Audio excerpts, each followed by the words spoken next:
YouTube, welcome back to Wtf Rc Cars.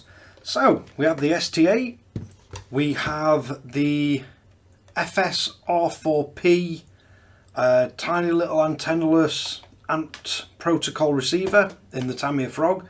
We've also got one of the AGFRC Gyros fitted in here, and I'm going to show you how to set this controller up so it kind of makes sense and you don't get accidentally sending the wrong command because you've got two sort of stick controls that can go in all directions.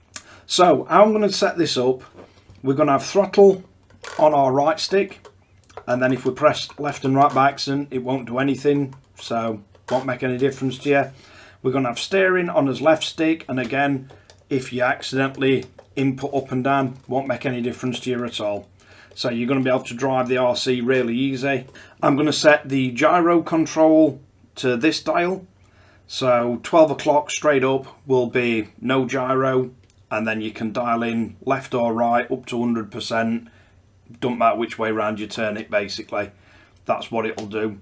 And then I'm going to have this switch so you can get your gyro set to how you like, and then you can just hit that switch and it'll disable the gyro altogether. So once you've got the gyro set, you don't need to change it, you can just flick that switch to enable or disable the gyro.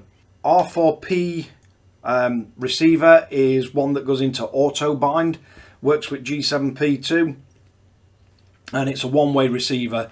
So I'll show you how to get that set up. The fact that it does go into auto bind when you turn it on just means you don't have to mess around bind plug or any bind button or anything.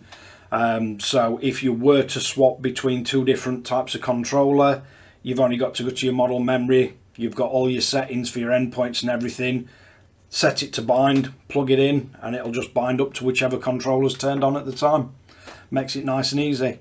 But let's get you in for a close-up look, and I'll try and explain this in as simpler terms as possible. Sounds like it's going to be complicated because this is a flight controller, but it really isn't. It's a really nice controller to set up.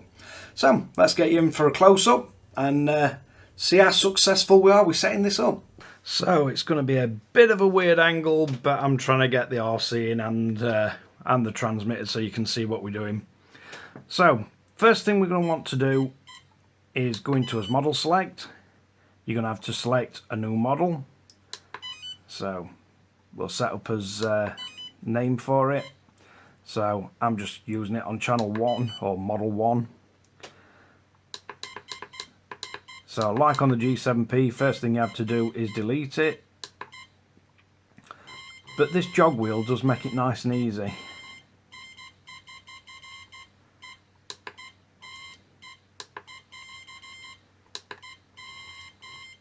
Certainly quicker than on the G7P. Right, so once we've given it a name, then select the type of RC. So we're going for a car, and then we can back out of that. Then next thing we're going to want to do is do a bit of configuration first in how we're going to want this set up. So first thing we're going to want to do is stick mode, and I find this works really well. So you've got steering left to right on that stick, and then channel 2 throttle on that stick, kind of how we like them set up. So next we're going to want to go down to his RX menu, going to want to go into bind settings, and then you're going to want to come down and change this to one way, and it's basically just stock kit, so I'm just going to leave it on 50 Hz for time being. I'm not sure how fast the Tamiya speed controllers can run or the Traxxas servos. So one way, left it on 50 Hz. You don't need to mess around with the iBus settings or anything. And then what we're going to want to do is power up the RC, and then we're going to want to start binding. So basically it just goes into bind mode. You should, I'm not sure if you'll be able to see it, but there's basically an LED on the receiver, and then you back out of bind mode, you'll hear it beep, and then we've got a steering and as throttle, and that right way round, so that's nice, makes it easier. So next thing, let's have a look what else we've got. So first off, we're going to want to set as endpoints for steering. So I'm going to go to a sub trim, and it's a little bit off on this, so let's get it straightened up. Then we can go into his endpoint settings. I just like to stick something under the RC just to lift it up. Let's have a look. I have to move controller out away a little bit. So we're moving a little bit too far that way. So let's see which endpoint this is going to bring down. Nope. So that's going to be that way.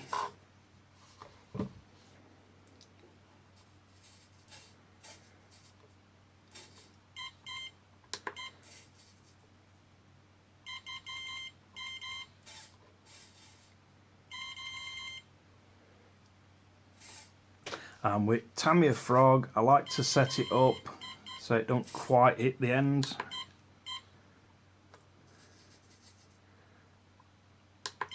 So then we need to increase his angle on this side.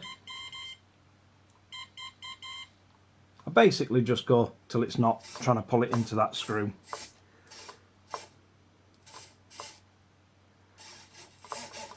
So we now have a steering. Throttle we don't need to change. We've got the steering in the right direction, so we don't need to go into reverse. We don't need to reverse any of the channels. Right, let's have a look. So we're going to want to, we've got the gyro on channel 3, so I'm going to go into mixers. We're going to turn the mix on. I'm going to set the switch A. So I want switch A to be in up position when it enables this. As master channel, we're going to set to one that we're not using, so channel 5. As slave channel, channel 3. Then we want as throw to be all the way up to 100. Yeah, that's going to be a slave channel. So if we come off that, go to his auxiliary, then we want to set channel 5 to that dial.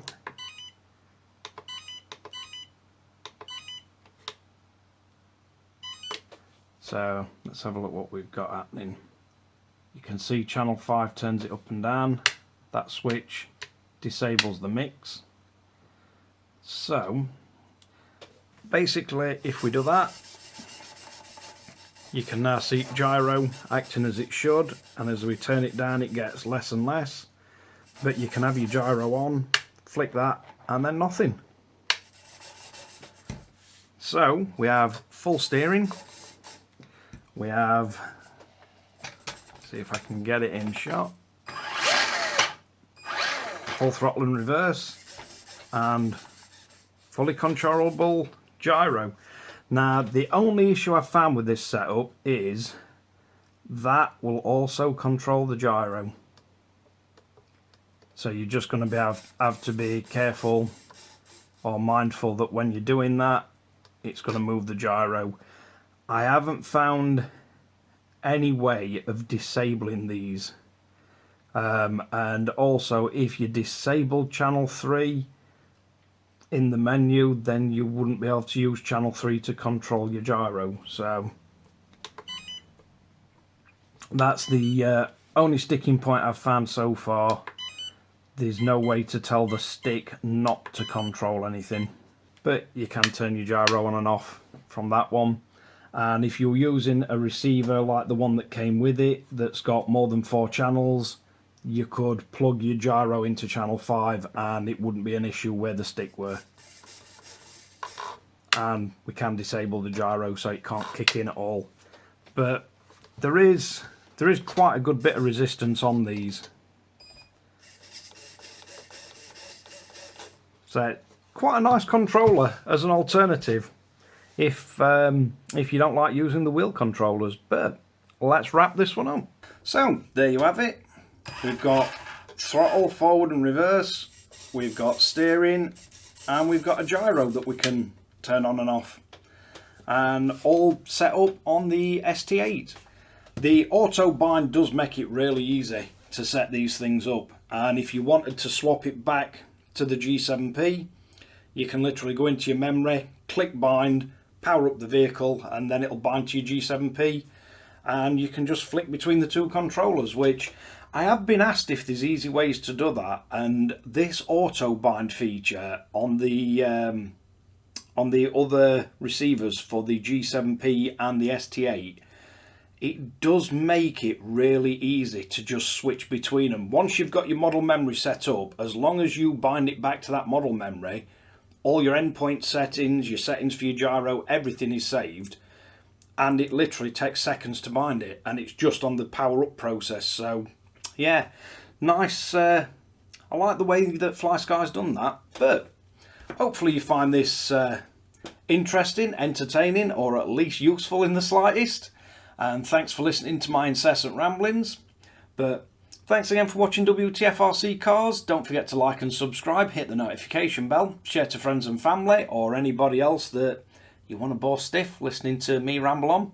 And catch you guys again in the next one.